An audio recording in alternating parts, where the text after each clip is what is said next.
We should have a deal here. We've got almost 7 million people who may be facing eviction because of their inability to pay rent. It's simply not enough to say, we agree on these things, but I'm not going to work with you. I'm not going to work for the American people. I'm just going to work for my ego. And the Republicans have enabled it. That's all we can say about it.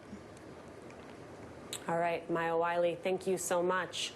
Joining the conversation now, Jess Morales-Raqueto. She's the political director for the National Domestic Workers Alliance and the co-chair of Families Belong Together. Jason Johnson is an MSNBC political contributor and contributor to The Griot. Saru Jeremiah is the president of One Fair Wage. And Daw Huckelbridge, she's the director of Paid Leave for All. All right, Jason, we just heard about the legality of all of this from Maya. I am equally interested in what you believe to be the politics of all of this. How does what we saw today at that golf resort, these 4 executive orders, complicate what is happening on Capitol Hill?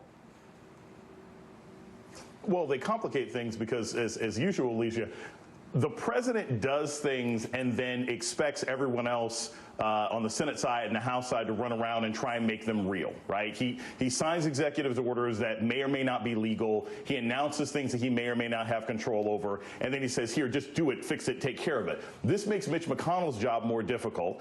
This makes Nancy Pelosi's job more difficult. It makes everybody's job more difficult because you have a president who's not aligned with any of the messaging. But here's the thing, and we have to remember this. This is what's important.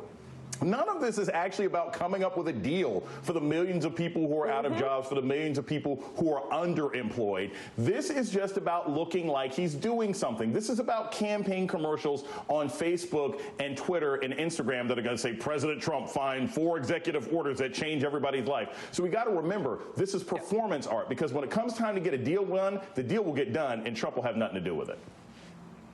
Sorry, while the president is engaging in what Jason calls performance art, there are millions of Americans who are, in fact, waiting for a real deal. What are they up against while they wait for a deal to come out of Capitol Hill?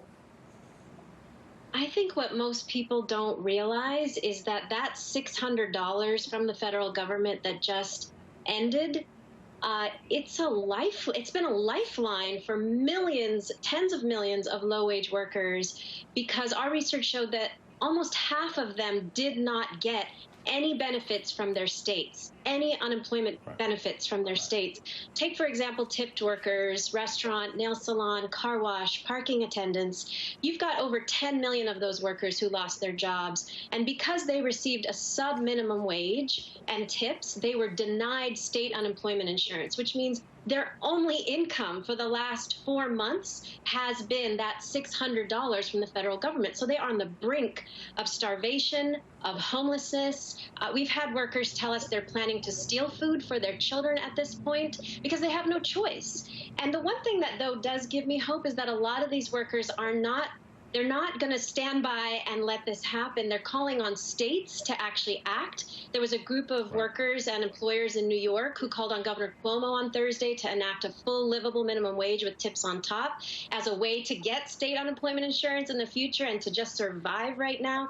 So we know the states can lead. In the absence of federal leadership, people are bleeding right now. The states need to be leading.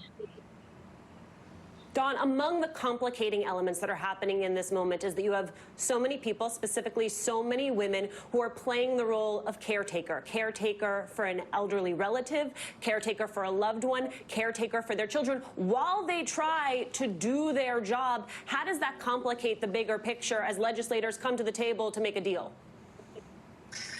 Absolutely. So I know as a parent how hard it is right now to be working full-time and caretaking full-time. Also knowing that I'm one of the luckiest because I have a job, I can do it remotely, and importantly, I have the protections of paid sick days and paid leave, which means that I can go get tested for COVID, I can quarantine safely, and God forbid something happened to me or my child, I know that I will be protected. There are millions of workers across the country right now, including millions of essential workers on the front lines at the highest risk of exposure who do not have those protections. And particularly as you talk about reopening, that impacts every single one of us. Predominantly, these are low-wage workers, women, people of color, who've been risking their lives to keep us safe and the economy going. And many of them have been cut out of the protection of a single guaranteed paid sick day. And we're waiting for the Senate to act on that to close those loopholes. Jess, I want to play some sound for you from Senator Schumer talking about the post office. Take a listen. It's not the money. They almost seem they don't want elections to be conducted in a full way as possible. They seem that they want certain people not to, almost discouraging them from being able to vote. The post office, there was a lot of discussion on that. And frankly, we have little faith that they're not trying to politicize the post office. Jess, I think there are a lot of people who watch the negotiations that are happening on Capitol Hill, and they understand the debate that is happening around unemployment benefits. They understand the Republican push for a liability shield. The post office may seem like a quirky add-on. Why is it so critical to the efforts the Democrats are putting forward? Oh my goodness. I mean, this is maybe one of the most wild parts about this negotiation. Democrats call for an investigation into delays in the post office. The Trump administration does a Friday night news dump. Oh, they've just purged the entire post office. Oh, and by the way, they're going to charge more for vote by mail ballots.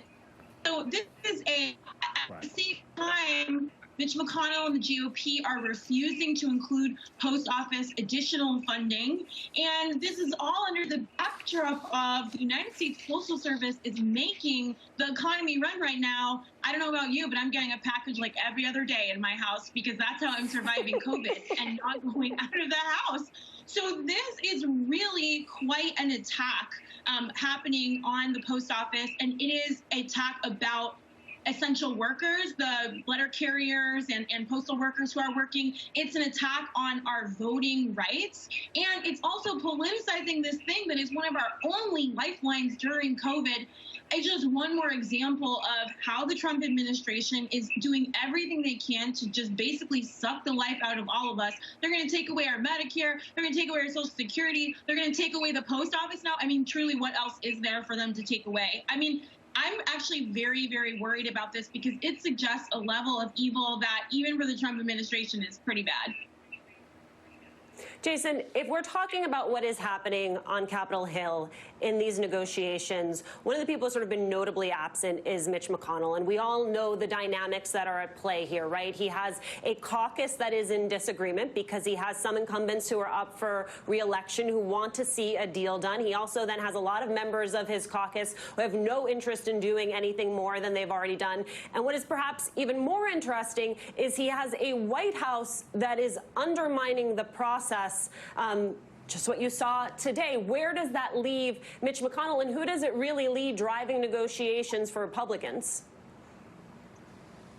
Oh, nobody's driving negotiations. I mean, at some point we've had negotiations that are being driven off a cliff or being driven in a circle. No one's driving. The car has no driver. They don't know what they're doing. Mitch McConnell is trying to put together. Here's the catch about what the real conflict is in the Senate. It's not just between your sort of hard right people and the people up for office. It is for the people who are Susan Collins, Cory Gardner, who are up for re-election, and then all the people who want to run in 2024. Right? That's what Mitch McConnell is trying to stitch together. Then he's got a White House that doesn't care one way or another. And I want to point this out because, as you mentioned in the last segment, the post office is a part of these negotiations. None of this matters. It doesn't matter if you give people $400, $600, or $1,200 a month if we do not have the right and the ability this fall to vote these people out. No matter what the Democrats do, if they do not put in money and investigations and resources to protect the post office, I don't know about the rest of the people on this panel. I have mail that was sent like 2 weeks ago, okay, from the next state order that hasn't gotten here. That's what's going to happen to us this fall. If the Democrats do not prioritize the post office in these negotiations, all of these fights right now will make no difference because these people will stay entrenched in office and they will never, ever leave and continue to oppress and abuse us. Sarah, do you agree with Jason's analysis that Democrats need to hold the line on that? Absolutely. I mean, they do need to hold the line. People are desperate for these funds. I wouldn't say it doesn't matter whether it's 200 or 400 or 600. It matters a lot. So Trump's executive proposal to give 400 is ridiculous because people are barely surviving with 600.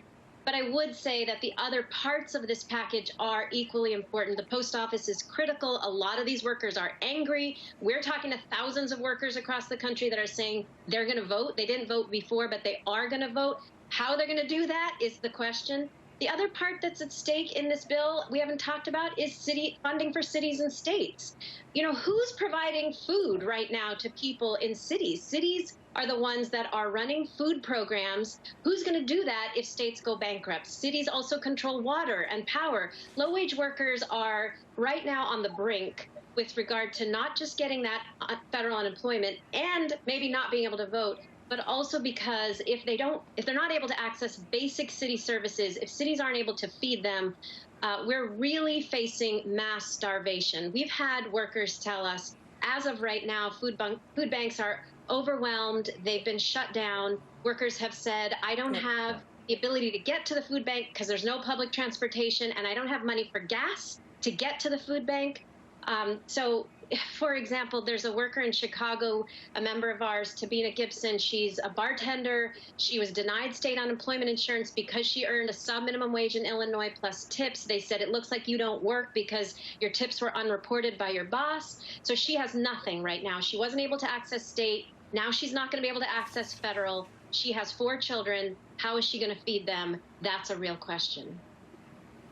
Jess, this is why I always like having Saru on, because she always reminds us of what is at stake as all of these machinations are happening at Capitol Hill. Real people's lives on the line here. And Jess, you asked me a question. I'm not sure if you meant it as a real question or as a rhetorical question, but it was, what happens if they can't get a deal done?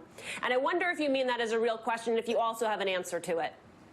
I mean, it is a real question. We've heard from the Hill that this is really kind of the last big package. Maybe they'll come back in September to pass a continuing resolution that will keep the government running, or else the government will shut down. And that's what we're looking at right now. But in between all of that, Capitol Hill is exactly what Sarah was talking about. The domestic workers that I work with can't wait another day. They can't wait till September. And then if Congress decides to take a vacation and go on the campaign trail from October, November, December, we're looking at going into the fall and the winter and the holidays with families who do not know what to do, who haven't worked for the better part of a year, and who will literally starve. So this is a crisis of epic proportions, and the Trump administration is doing nothing but sort of a big performance art.